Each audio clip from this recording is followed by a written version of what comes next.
Ahora sí, ya. Bueno, niños, espero que estén bien en su casa y guardándose un poco de la cuarentena. Hoy día vamos a continuar con la clase y la clase anterior nosotros hablábamos acerca del ensayo, ¿ya?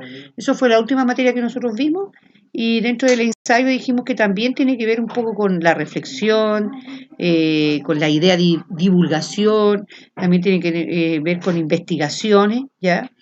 Y como todo ensayo también tiene un carácter argumentativo, ¿ya? ¿Qué significa eso? O dentro de las características del ensayo hay varias y entre ellas estamos en el librito número 4 o la guía de aprendizaje número 4 y en la página 9 y 10, ahí aparece el ensayo y aparece también las características del ensayo. Tiene un carácter argumentativo, subjetividad, no es exhaustivo, tampoco es un trabajo de investigación así como para agotar el tema, ¿ya? Puede ser, entonces, como no es investigativo, tampoco es riguroso, ¿ya? Y tampoco es profundo, como lo es un texto de investigación científica, ¿ya? Es asistemático, ¿ya? Que no se ajusta a las reglas convencionales de la argumentación, ¿ya? Se puede ordenar de diferentes modos los argumentos, ¿ya? No necesariamente un argumento a favor, después uno en contra, no, ¿ya? También tiene una relación dialógica con el lector, ¿ya? ¿Qué significa eso? Que hay un diálogo entre el escritor, el lector y el creador de este ensayo, ¿ya? También dice que es actual, que se refiere que corresponde a un tema actual, reciente o que tiene una relevancia por su relevancia y vigencia. La estructura del ensayo tiene una introducción donde se expresa claramente el tema, ¿verdad? Un desarrollo donde ahí hace las referencias documentales, sobre libros, investigaciones, ¿ya? Citas textuales incluso, ¿ya? Y tiene una conclusión, que es donde se cierran los argumentos y da paso a opiniones quizás de tipo personal, ¿ya? Y también puede ser un breve resumen de lo expuesto en el ensayo, ¿ya? Entonces ahí, en la página 9 y 10, aparece el ensayo. Yo les di una tareita y les dije que tenían que leer la página 12 y la 13, ¿ya? Que aparece un ensayo que es muy interesante, que habla acerca de la identidad latinoamericana, ¿ya? Y que habla esta mujer, Sonia Montesino, ¿ya? Que es antropóloga de la Universidad de Chile, y ella habla acerca del mestizaje, ¿ya? Y la identidad latinoamericana, ¿ya? Habla un concepto nuevo, que podríamos decir el guacho, ¿ya? Que tiene que ver un poco con que cuando llegaron los españoles y acá llegaron a conquistar América, ellos lo hicieron de manera violenta, ¿verdad? O también amorosamente, ¿ya? Entonces después llega un tiempo donde ellos empiezan a mezclarse con las indias y aparece un mestizo, un híbrido, ¿ya? Y en ese momento, dice ella, aparece este hombre, ya este español, que no se hace cargo, ¿verdad?, de su hijo y tampoco de la mujer. Y también esto tampoco termina en un matrimonio, ¿ya? Sino que es la mujer la que queda abandonada y busca estrategias para sobrevivir, ¿ya? Y el padre español se transforma en un ausente, ¿ya? Aquí también cita a un aguamán, a un cronista andino, ¿ya? Que habla de otro término, el cholo, ¿ya? El origen de esta palabra tiene que ver también con el mestizo, ¿ya? Que también, incluso para los españoles o lo europeo, no se podría dar esa connotación de que el español se mezcla con la mestiza o con la india, ¿verdad? O también lo vemos los precolombinos, ¿ya? Que también hay un reacio, ¿verdad? Una actitud de rechazo hacia el español, y ellos no conciben que la mestiza o la india se enamore de un español, ¿ya? Como de repente vemos hasta monitos animados, ¿verdad? Vemos Pocahontas, por ejemplo, como una india se enamora de un español, ¿ya?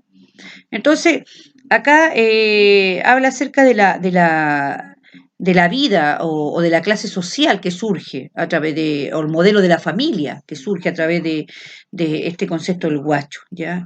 Dice que en cierta forma los hombres se iban a la guerra de Arauco, ¿ya? Y la economía minera y agrícola, ¿ya? Y eso favorecía que el hombre migrase de un lugar a otro, ¿ya?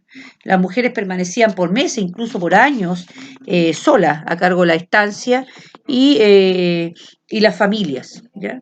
Entonces, por eso nosotros tenemos ese concepto. Ahora aparece otro concepto que se llama el lacho, ¿ya? Este es un concepto más nortino. Ojo ahí, ¿eh? No sabía que era un concepto nortino. Ya de las zonas mineras, dice, del norte chico.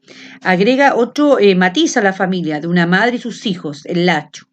Es el guacho, ya, el solo, ¿verdad? El hijo que ella crió, que se desplaza de un espacio a otro, ya, y ampara a una mujer. Es como cuando uno dice, no sé, pues el hombre tiene un matrimonio, pero en otras ciudades tiene otras mujeres, ya. Entonces tiene, como dice uno, de término así como hasta pintoresco, ¿verdad? Por decirlo de alguna forma, cuando está la catedral y la otra son las capillas, ¿ya? O el lazo se asocia a eso, se asocia a que el hombre puede amparar a más de una mujer, ¿ya? Entonces dice que nos interesa marcar que nos interesa remarcar que la cultura mestiza latinoamericana posibilitó, por así decirlo, un modelo familiar en donde las identidades genéricas ya no correspondían ni a una estructura indígena ni la europea, ya prevaleciendo el núcleo familiar de una madre y sus hijos, ¿ya? Entonces acá hay una pregunta a desarrollar, la página 14 y la 15. ¿A qué tipo de texto corresponde el leído? Bueno, estábamos viendo el ensayo. ¿Y por qué un ensayo? Porque es una reflexión, ya donde la mujer reflexiona acerca de este concepto que ella agrega y de la madre, ¿verdad? Junto a los guachos, ¿ya? Y ella hace toda una investigación, pero no tan exhaustiva, ¿ya? ¿Cuál es la tesis de la autora? Que la identidad latinoamericana emana o surge a través de la cultura mestiza, ¿ya? Esa es la tesis de ella. ¿Ya? Acuérdate, la tesis es un supuesto, ¿ya?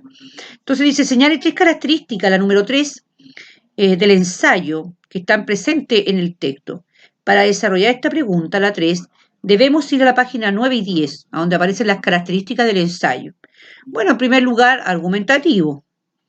Subjetivo, ¿por qué? Porque da su opinión, un punto de vista, un juicio valórico. Por eso es subjetivo. ¿Ya? Hay una relación dialógica entre el que escribe y el emisor, o sea, el lector, digamos. ¿Ya? Y tampoco no es exhaustivo, ya tampoco es una investigación de la cultura precolombina y cómo el mestizaje y la cultura híbrida, no.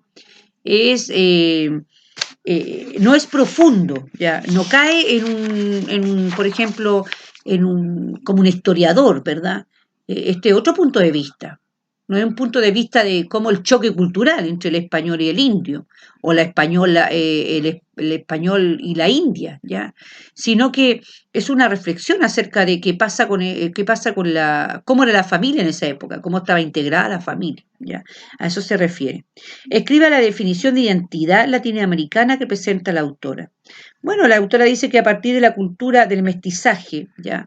Hay un modelo familiar, donde aparece una madre con sus hijos, ¿ya? Y el padre está ausente, que es el padre español, ¿ya? Entre los argumentos presentados, la número 5, entre los argumentos presentados en el ensayo, se cita a Guamán Poma de Ayala. ¿Qué le parece lo expresado por él? Acá nosotros utilizamos el mestizaje, ¿verdad? O ella utiliza el concepto de guacho. Acá él utiliza el concepto de cholo, ¿ya? Que era también un mestizo, ¿ya?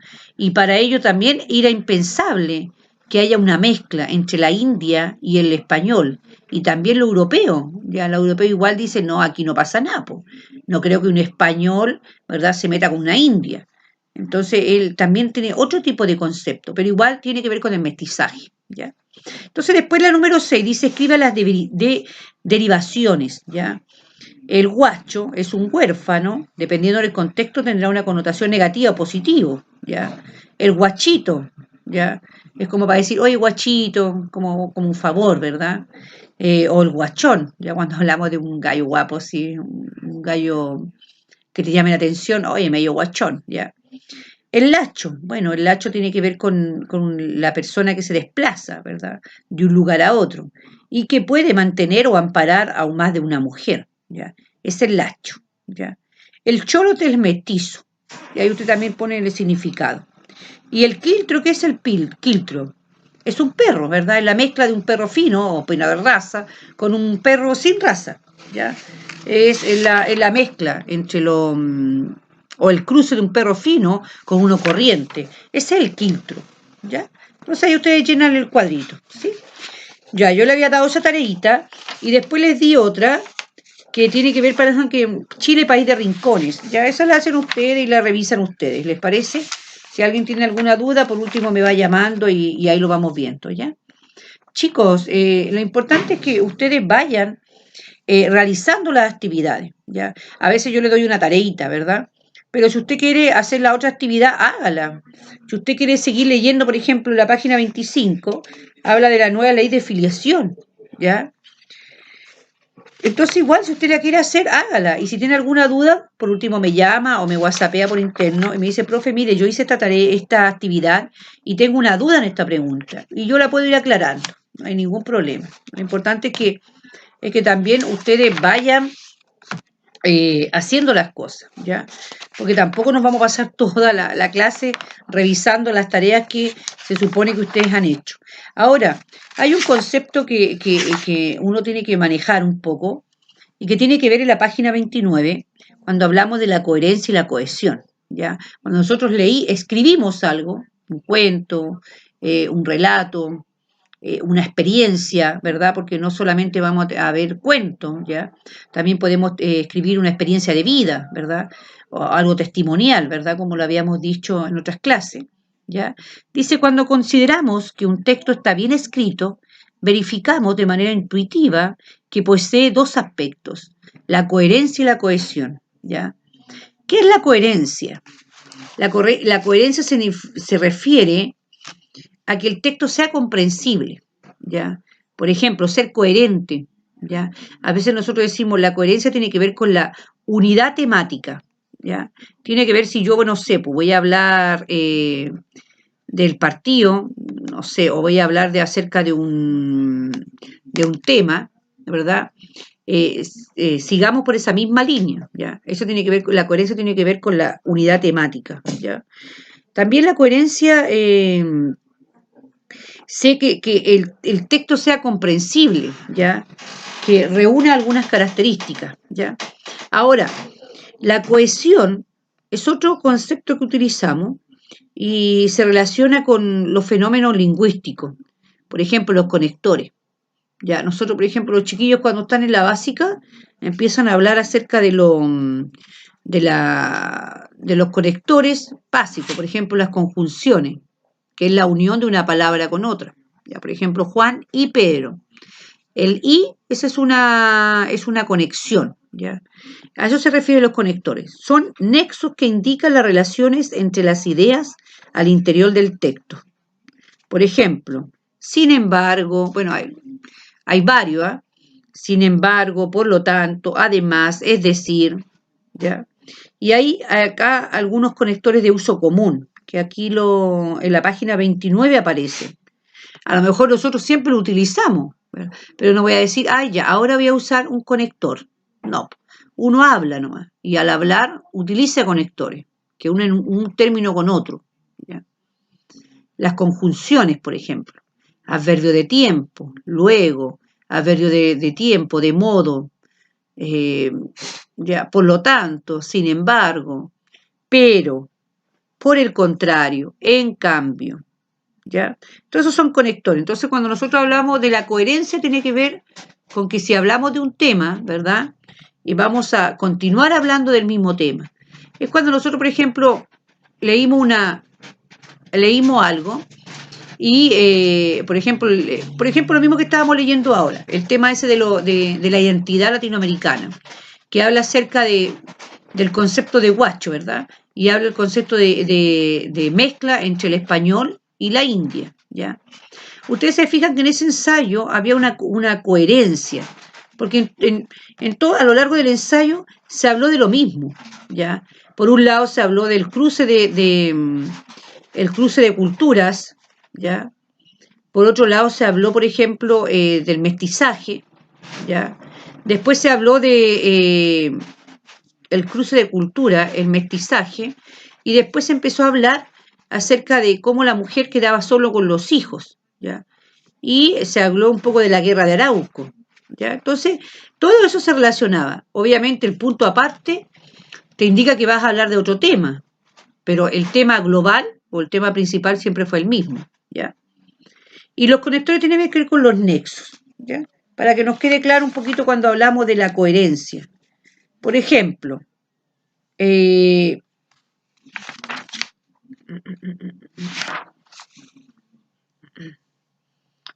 esto que dice el gato, comúnmente conocido como el gato o gato doméstico, pertenece a la familia de los felinis. Es un animal que si tuviéramos que ponerlo en alguna de las clasificaciones que conocemos, sería invertebrado, ¿verdad? El gato, mamíferos, carnívoros y también podríamos denominarlo como animal doméstico. En este fragmento estamos hablando en todo momento del gato, ¿verdad? Hablamos a qué tipo de familia pertenece, la clasificación, por ejemplo, ¿ya? Entonces, en primer lugar se refiere al gato, después lo señala como un gato doméstico, ¿ya? Indica también que es un animal doméstico, ¿ya? A eso más o menos se refiere, ¿sí? Entonces, con esto, chicos, si ustedes quieren hacer las otras actividades que aparecen acá, no hay ningún problema que la puedan hacer, ¿ya? Pero a mí me interesaba que ustedes leyeran un ensayo, como el que vimos recién. Ahora ustedes les dejé tareita, la página 16-17, ¿ya? Y después igual aparecen otros términos, tal vez, o otros comprensión lectora, la página 20-21, ¿ya? Y ahí ustedes la pueden ir haciendo.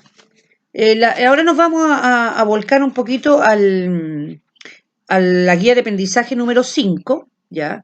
Que habla acerca de estas materias de cuarto medio, ¿ya? Un poquito. Cuarto medio y también algo de tercero, pero más de cuarto medio, que tiene que ver un poco con el ensayo, pero vamos a hablar un poco acerca de esto. En la página 7 dice, las noticias, aparecen tres comentarios, o tres textos, ya no comentarios, textos. Ya. Dice, las noticias han informado que la crisis económica de los países de Europa afecta o afectará la economía de nuestro país y que la guerra en Siria hace que suba el precio de la parafina. Ese es un texto. El otro texto dice, la televisión transmitió en vivo el casamiento del príncipe William y años atrás el de Lady Di y el del príncipe Carlos, otro texto. Y en el último texto aparece, se pudo conocer a través de los medios y las redes sociales acerca del movimiento de los indignados de España o de las manifestaciones sociales europeas por la crisis económica. Asimismo, el accidente de los mineros del norte de Chile fue la noticia en todo el mundo y su rescate fue transmitido en vivo por cadenas internacionales de televisión. ¿Ya? Entonces son acontecimientos, ¿verdad? O noticias, hechos que pasaron en diferentes partes del mundo. ¿Ya? Señale otros acontecimientos que sucedan en cualquier parte del planeta y afecten a nuestro país. O al revés, que ocurren en Chile y que sean de impacto en otros países. Bueno, está por ejemplo el tema de la pandemia, ¿verdad? Hoy en día nosotros podríamos decir que como desde el estallido social hay mucha gente que ha tenido muchos problemas económicos, ya el desempleo, el tema por ejemplo, bueno, lo mismo, la cesantía, el desempleo, también algunos se le han reducido su carga laboral y por ende su sueldo, ¿ya? Entonces, todos estos acontecimientos, ¿verdad?, que nosotros vemos, en cierta forma nos afectan a nosotros como país. El tema del petróleo, sube la benzina, ¿verdad? No sé si tanto el casamiento, eso como más de farándula, ¿verdad? Pero el otro, de los movimientos de los indignados en España y todo el auge que salió la clase social o la las luchas sociales, ¿verdad? Europeas, también se vio en octubre acá el año pasado, ¿ya? Entonces, y también el tema ahí de los mineros del norte de Chile, que también fue como nosotros leímos un capítulo anterior, que ellos, todo el mundo estaba pendiente de ellos, ¿ya? Y después ellos demandaron al Estado Chile. Entonces también te acuerdas que lo vimos en una, como una columna de opinión, ¿ya? Y ahí habían argumentos a favor y en contra, ¿ya? Entonces, toda esta noticia que pasa en el mundo se asocia a un concepto que se llama la globalización, ¿ya? Este concepto se refiere a un proceso que, producto de la mundialización de la economía y los avances en la tecnología, ha posibilitado que se masifiquen los transportes y las comunicaciones y que esto tenga un efecto en los aspectos sociales y culturales de las personas. De esta forma, muchos acontecimientos sobrepasan las fronteras de cada país, haciéndose con ellos universales. Es como le digo yo a los chiquillos, por ejemplo, ellos tienen internet, ¿verdad? Tienen WhatsApp, Facebook, Instagram, Messenger. Entonces ellos se pueden comunicar con chicos de otros mundos, de otros países, ¿verdad? Entonces ya no hay fronteras, ya. Las fronteras físicas ya no existen. ¿Ya? Así como nosotros vemos acontecimientos, hechos que pasan en otro país y nos afectan también a nosotros, ¿ya? Entonces, de eso se trata la globalización. Esto es la televisión, la radio, internet y los teléfonos celulares han tenido un rol fundamental que ha impactado en el proceso de globalización, que sea cada vez más acelerado, ¿ya? Entonces ahí nosotros vemos cómo este concepto, ¿verdad?, de globalización nos abarca o nos influye, quizás no de manera tan directa, de manera indirecta a cada uno de nosotros igual, ¿ya? Entonces después nos vamos eh, a la página 13, y ahí aparece en cierta forma la estructura o lo que hemos estado hablando de la argumentación, ¿ya? Esa es la estructura interna del texto argumentativo, ¿ya? Nosotros a lo mejor en lo que hemos leído anteriormente, quizá nos decimos, ya, ¿cuál es la tesis? ¿O cuáles son los argumentos? ¿Cuál es el respaldo? ¿Cuál es la base? ¿Ya? A lo mejor no lo decimos así, pero ahora lo vamos a ordenar un poquito la idea, ¿ya? Entonces dice, como hemos expresado en la guía anteriores, el texto argumentativo tiene como propósito persuadir a otra persona. En este sentido, posee un carácter dialógico. Acuérdense que nosotros cuando hacemos un debate, ¿verdad? Hacemos un intercambio de opiniones, ¿ya? Ahí aparece el carácter dialógico del texto argumentativo. El contenido el contenido se estructura externamente de la siguiente forma. Bueno, nosotros dijimos que había una introducción, ¿verdad? En el texto argumentativo, había un desarrollo y una conclusión. Sin embargo, las ideas presentes en él y que corresponden a la estructura interna se organizan tesis. ¿Qué es la tesis? Corresponde a la opinión o enunciado que deberá sostenerse a lo largo del texto. Por lo tanto, no cambia. En el aviso económico que acaban de leer, la tesis es que los chilenos no hablan inglés. Ya acá. Ya en la página 12 aparece un anuncio, ya. Las 5 excusas para no hablar inglés. Primero, no tengo tiempo. Otra excusa que utilizamos. Los cursos son muy caros. Es que no tengo buen oído. No sirvo para el inglés. El inglés no es para mí. Y la otra excusa que utilizamos para no aprender inglés o para no hablar inglés, a esta edad es casi imposible, me cuesta el español. Y el próximo año, en marzo, sí que sí, tomo el curso de inglés. ¿Ya? Dice, no más excusas, no más razones injustificadas, no pierda más tiempo, llame hoy. College Green, la nueva forma de aprender inglés. ¿Ya? Entonces, de repente nosotros tenemos excusas para, no sé, aprender inglés, para no hacer las cosas, ¿verdad? Dice, la tesis es los chilenos no hablan inglés. Esa es la tesis de este artículo, ¿ya? Ahora, la base, ¿qué son? Son los argumentos que apoyan la tesis. En este caso del aviso, correspondía a las justificaciones, a estas 5, ¿verdad? En el texto inmediatamente después de haber enunciado la tesis. Es decir, son las 5 excusas. Esa sería la base. Que apoya la tesis que el chileno no hable inglés, ¿ya? Y la garantía es la relación que se establece entre la base y la tesis. Es decir, indica que la base es pertinente a una determinada tesis. En el aviso económico corresponderá a cada una de las excusas dadas para no estudiar inglés. Por ejemplo, no tengo tiempo, es que no tengo oído, el inglés no es para mí. ¿Ya? Entonces la garantía son la relación entre la tesis y la base. ¿Ya? Y el respaldo, por ejemplo, son estadísticas. Acá dice el 98% de los chilenos no habla inglés. Es un grupo de información que apoya la garantía, que puede estar compuesto por datos, porcentajes, estadísticas, fuentes biográficas, una autoridad.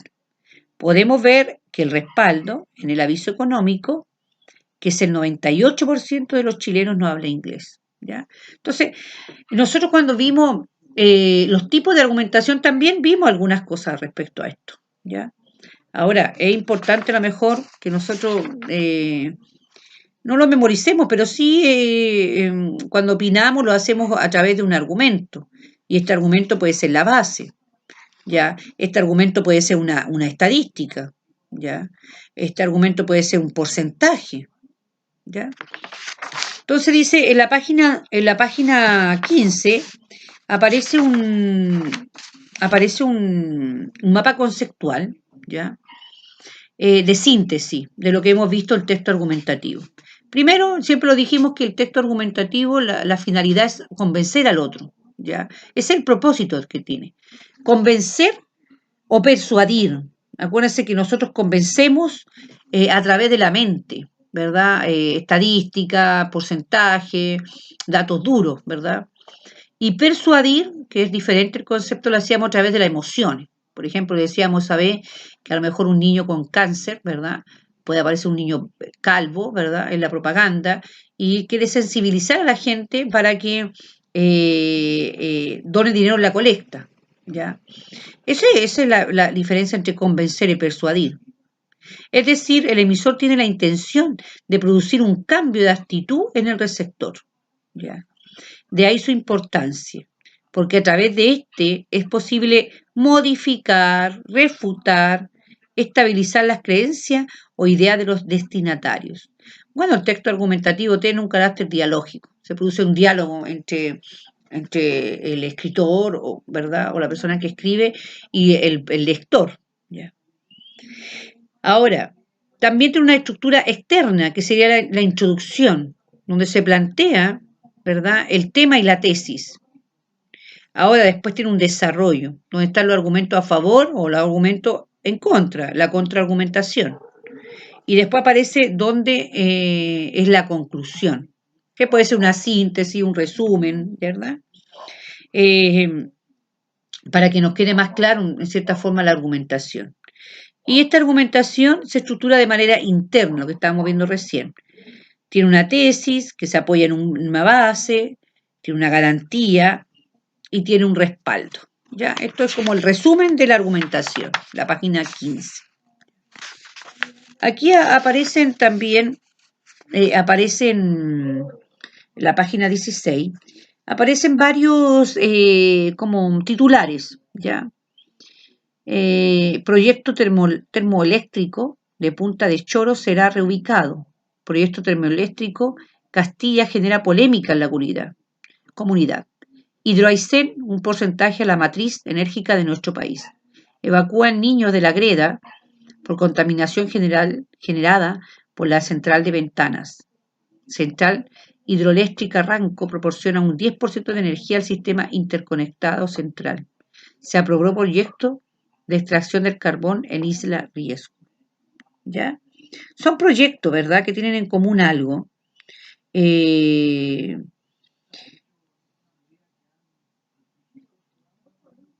Bueno, empiezan a hablarse de las energías no renovables, ya como el petróleo, el carbón y la energía nuclear. Aquí después en la lectura aparecen dos noticias, ya.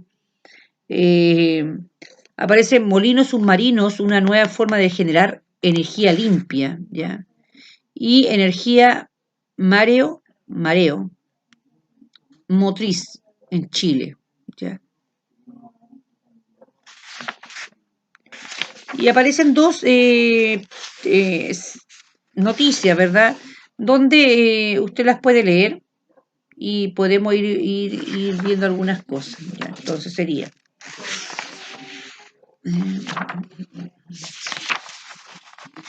como para ir terminando la argumentación, ¿verdad? Ya, entonces la tareita sería...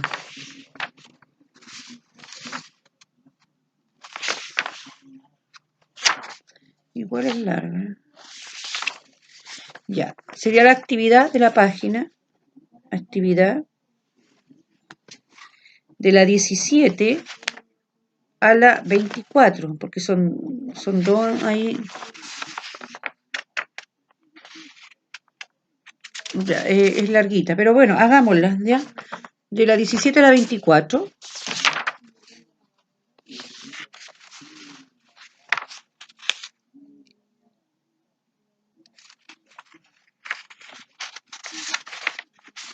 Y a un ensayo también, hay un ensayo que me gustaría que leyeran, que se llama El Jugador, aparece en la página 26, es como para los varones, ¿eh?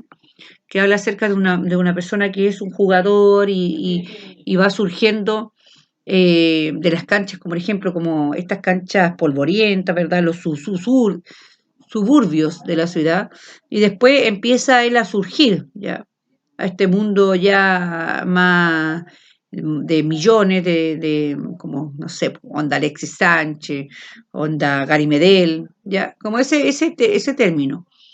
Y aparece en la página 26, ya, no es tan largo, no es tan corto, perdón. Es corto, no, a ver, no es tan largo, es corto, es breve, ya. Se llama El Jugador, ya. Entonces igual me gustaría que hiciéramos eso, ¿ya? Entonces estas dos tareitas, ¿les parece? Y vamos de lleno a ver lo último, que sería ya el discurso público, ya. Esta es la última como materia que vamos a ir viendo. Porque si ustedes ven, este es el folleto número 5, ya. Entonces, vamos a anotar las tareas. Yo después se las voy a escribir, o las actividades, ya. Hay una que es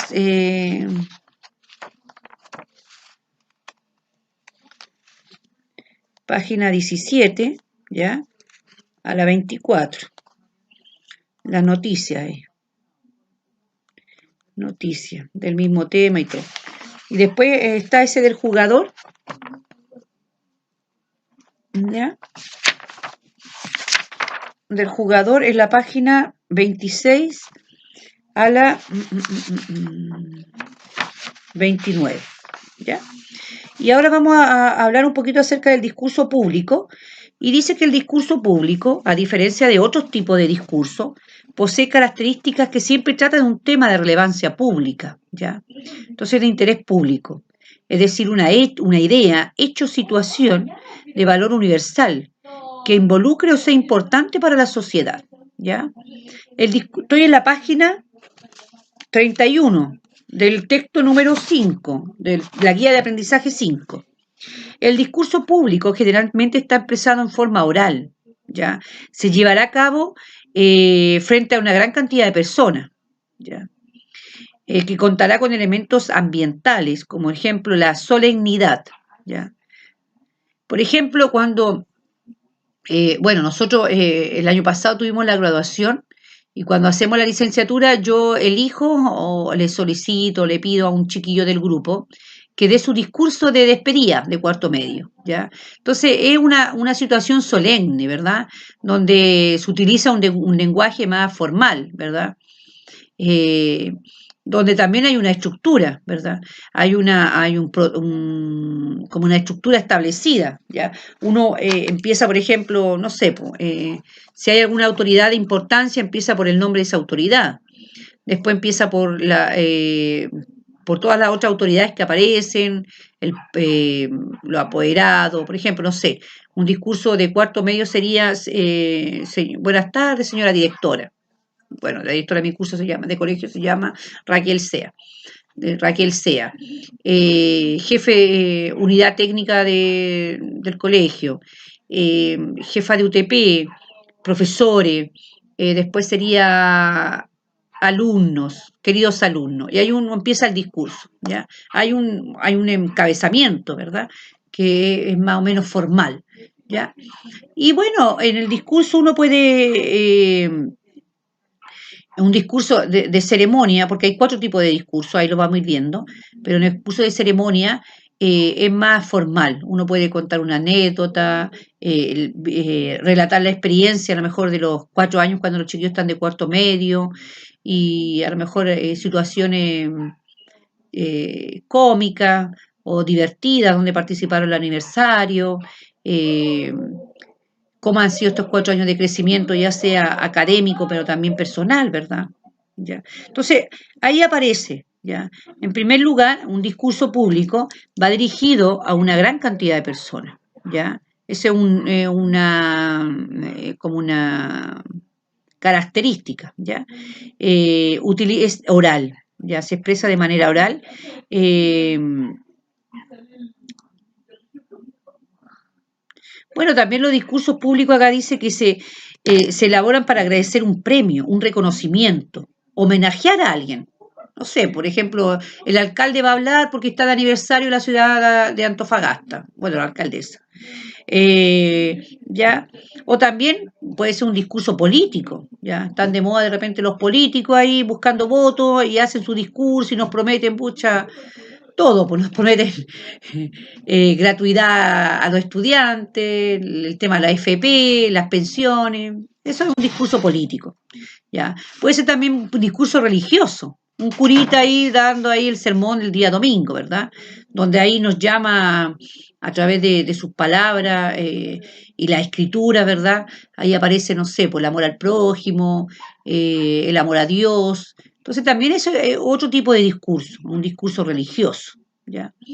Después tenemos un discurso comunitario, ¿ya? Que también lo vamos a ir viendo que tiene que ver con la comunidad, ¿ya? No sé, por el presidente de la Junta Vecino. O también puede ser un discurso conmemorativo que tiene que ver, por ejemplo, el aniversario de la empresa, ¿ya? El día del profesor, ¿ya?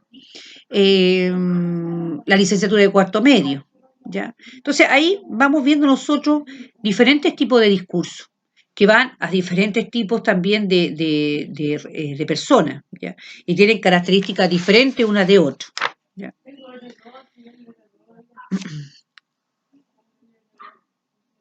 Y en la página 33 aparece características del discurso público. Yo tengo marcadas algunas que las voy a decir. En primer lugar, puede ser argumentativo, ¿ya? Puede argumentar un punto de vista. Por ejemplo, un político puede decir yo, bueno, voy a mejorar la pensión de los abuelos, por ejemplo, ya en un 70%. Entonces él empieza a dar estadísticas, ¿ya? O puede ser un expositivo, podemos exponer un tema, ¿ya? O podemos también describir una situación. Todo esto, si es argumentativo, expositivo, descriptivo, tiene que ver con el objetivo del discurso y el propósito del emisor. ¿Ya? Por ejemplo, dice, si el objetivo del discurso es persuadir o convencer, en él predominarán los argumentos, como sucede con los discursos políticos, les quiero comentar recién. En el caso de un discurso cuyo objetivo es informar o dar cuenta de algo, se utilizará mayormente un discurso expositivo. Por ejemplo, cuando dan la cuenta pública o la cuenta, bueno, el 21 de mayo, me parece que ahí el presidente da un discurso y él empieza a hablar, a exponer, ¿verdad? Cuánto se ha invertido en educación, en vivienda, ¿verdad? Y él expone ese punto de vista, ¿ya? Expone, por ejemplo, una información, eso es una cuenta pública, también un tipo de discurso, ¿ya? Por último, si se trata de homenajear a alguien, celebrar o conmemorar un acontecimiento, lo que se utilizará para cumplir con el objetivo es un tipo de discurso o de texto descriptivo, ¿ya? Por ejemplo, no sé, pues para celebrar a una persona, le damos la virtud de la persona, quizá hablamos respecto a cómo ha sido su desempeño. Por ejemplo, cuando hacemos un discurso conmemorativo, ¿ya? En una empresa por el aniversario y se destaca el mejor trabajador del año. Se empiezan a hablar de la descripción, ¿verdad? La cualidad de esta persona, el compromiso con la empresa, tiene la camiseta puesta por la empresa. Entonces, ese tipo de discurso también es importante. O también un discurso fúnebre. Cuando muere una persona, todos son buenos. Entonces, cuando una persona muere, uno le da las cualidades positivas de esta persona, ¿verdad? Entonces, como dice acá, tiene que ver con la intención del discurso, ¿ya? O el propósito que tiene el emisor, ¿ya? Entonces, igual, sería bueno que ustedes leyeran la página 33, que habla acerca como del discurso público, ¿ya? Bueno, chicos, ¿qué nos quedaría? Ver la estructura del discurso, los tipos de discurso y leer algunos discursos que aparecen en el 5. Yo les voy a mandar después, cuando les voy a mandar una fotito de unos discursos que quiero que lean también. Y el discurso público, ¿ya? Ahí en el 6, ahí me gustaría que leyéramos también algunos discursos, ¿sí? Entonces, yo creo que nos quedarían por lo menos, chiquillos, 2 clases, a lo más 2 clases, ¿ya? Les voy a mandar las páginas de la tareita para que me la puedan hacer y vayan trabajando, chicos. Nosotros estamos con lenguaje y estamos con filosofía. Yo creo que mañana ya el profesor, esta semana, porque el profesor son como 5 clases de filosofía, a lo más 5 clases. Y después la otra semana, chicos, vamos a empezar con biología, ¿ya? Ahí lo vamos a coordinar, cómo vamos a empezar con filosofía, no, perdón, con biología o ciencias naturales. Ahí en ciencias naturales entra un poco de química, un poco de física y un poco de biología, ¿ya? Ahí voy a ver si con el profesor podemos mandarle el temario para que ustedes lo tengan claro. Y después nos faltaría matemática, inglés, ¿ya? Eso. Voy a estar llamando también, he llamado a varios chicos y no me contestan. No sé si están ocupados o llamo a una hora inapropiada, no sé. Entonces voy a empezar a llamar por lo menos cada fin de semana unos 20, 25 alumnos para ver cómo le ha ido con las clases, ¿ya? Porque yo necesito que ustedes también vayamos avanzando. A ustedes se les entregan sus clases, se les entregaron sus libros, ahí están hay comunicación con los profesores, o sea, no hay justificación para no ponerse al día con las clases, ¿ya? Yo entiendo que todos estamos estresados, que estamos encerrados, que aquí, que allá, bueno, pero al mal tiempo buena cara nomás, no queda otra. Y las pruebas, chicos, son en septiembre, la primera semana de septiembre, entonces nos queda poco tiempo. Nos queda julio, que ya estamos ya al 5, 7, ya primera semana julio, y nos queda julio y agosto, no nos queda nada, y nos quedan 3 ramos que ver todavía, ¿ya? Entonces, tratemos de ponernos las pilas, ordenémonos. Yo sé que yo igual tengo hijos en el colegio, yo hago clases en la mañana en el B13, también online, y en la tarde también tengo que ver a mi hijo con sus tareas, también tengo que cocinar, planchar, lavar, lo mismo que ustedes, chiquillas. Y también tengo que organizarme. Entonces, o acuestan a los chicos temprano y se ponen a estudiar sus guías, o se levantan un poquito más temprano. Pero traten de hacer sus tareas. Cualquier duda que tengan, chicos, me whatsappean, me llaman y ahí yo les estaré contestando sus inquietudes. Hay algunos que cambian teléfono, eso es otro, ¿ah? Si usted cambia teléfono, mándeme el teléfono nuevo para yo poder incorporarlo, ¿ya? Porque yo con mi hijo somos los administradores del grupo, ¿ya? De repente hay chicos que se salen, no sé por qué se salen, ¿ya? Entonces sería bueno también que viéramos esa parte, ¿ya? Que estén muy bien. Mañana le mando lo de filosofía, a estudiar, a ponerse las pilas y a hacer mis tareitas. Que estén súper bien, cuídense mucho.